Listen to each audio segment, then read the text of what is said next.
I'd like to take just a moment to give you some final thoughts and wrap things up. If you followed along with all the modules in this tutorial, you have all the tools and techniques you need to put together a relatively short project shot with a handheld camera, camcorder, and you can add some production value by adding text and graphics and transitions and adjust audio levels and so on.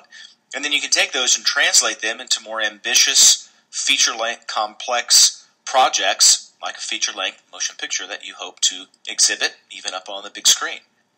So, just a brief recap of what we've done here. If you're a beginner, we started with just a look around the interface.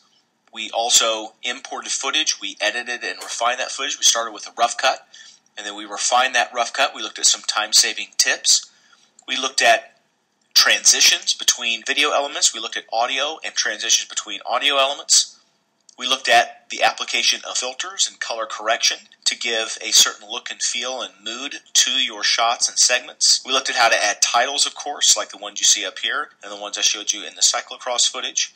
We looked at some finishing techniques. We looked at how to export your project to tape or to QuickTime files. And then finally, we wrapped things up with the art of editing.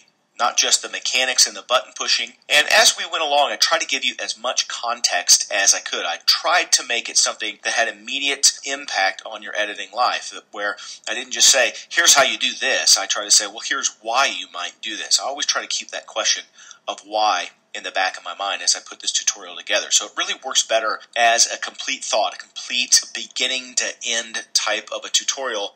But of course, it can be used just one module at a time. And I tried to make, within that kind of larger story, I try to make each individual module be a standalone segment that someone could quickly reference.